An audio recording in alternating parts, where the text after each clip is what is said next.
திமுகவிற்கு எதிராக இணையும் ஓரணி நாங்கள் அல்ல, திமுகவை எதிர்க்கும் ஒரே அணி நாங்கள் என்று நாம் தமிழர் கட்சியின் தலைமை ஒருங்கிணைப்பாளர் சீமான் கருத்து தெரிவித்திருக்கிறார். கூடுதல் விவரங்களை சிறப்பு செய்தியாளர் ஜியோபாரதி வழங்க கேட்கலாம். ஜியோபாரதி, எதிர்க்கட்சித் தலைவர் எடப்பாடி பழனிசாமி கூட்டணிக்கு அழைப்பு விடுத்த நிலையில் இதற்கு முன்பு தாவேகா தலைமையில் கூட்டணி என்றால் உடன்படுவது போல ஒரு கருத்து தெரிவிக்கப்பட்டிருந்தது. தற்போது இது குறித்து சீமான் கருத்து தெரிவித்திருக்கிறார். என்னவெல்லாம் கூறியிருக்கிறார்? விவரங்கள்.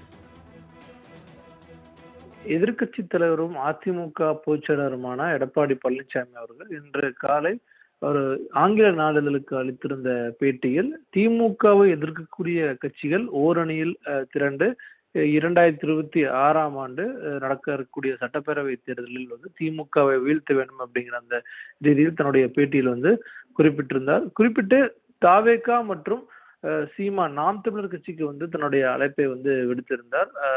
அதன் தொடர்ச்சியாக தாவேகா தரப்பிலிருந்து மீண்டும் மீண்டும் விஜய் தலைமையிலான அந்த கூட்டணி தான் விஜய் தலைமையில் யாரை ஏற்றுக்கொள்கிறார்களோ அந்த கூட்டணி தான் நாங்கள் பயணிப்போம் அப்படிங்கிற அந்த விஷயத்தை குறிப்பிட்டிருந்தாங்க. அதன் தொடர்ச்சியாக முதல் முறையாக சீமான் தரப்பிலிருந்து அதற்கான ஒரு விளக்கமானது கொடுக்கப்பட்டிருக்கிறது. நேரடியாக நாம் தமிழர் கட்சியினுடைய தலைமை ஒருங்கிணைப்பாளர் சீமானே இபிஎஸ்னுடைய அழைப்பை நிராகரிப்பதாகவும் திமுகவை எதிர்க்கக்கூடிய ஒரே அணி நாங்கள் தான், அதாவது நாம் தமிழர் கட்சி தான் என்கிற அந்த விஷயத்தையும் சீமான் தன்னுடைய அந்த பத்திரிகையாளர் சந்திப்பில் குறிப்பிட்டிருக்கிறார். அடுத்தடுத்ததாக இரண்டு கட்சிகளும் நாங்கள் அதிமுக கூட்டணியில் சேர விரும்பவில்லை அப்படிங்கிற விஷயத்தை குறிப்பிட்டிருக்கிறாங்க.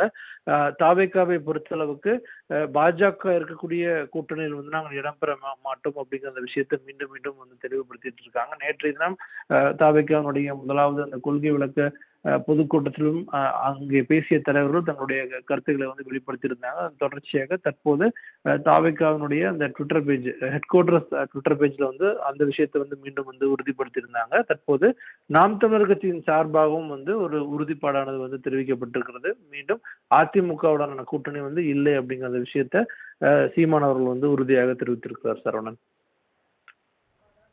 தாங்கள் வழங்கிய தகவல்களுக்கு நன்றி ஜீவபாரதி.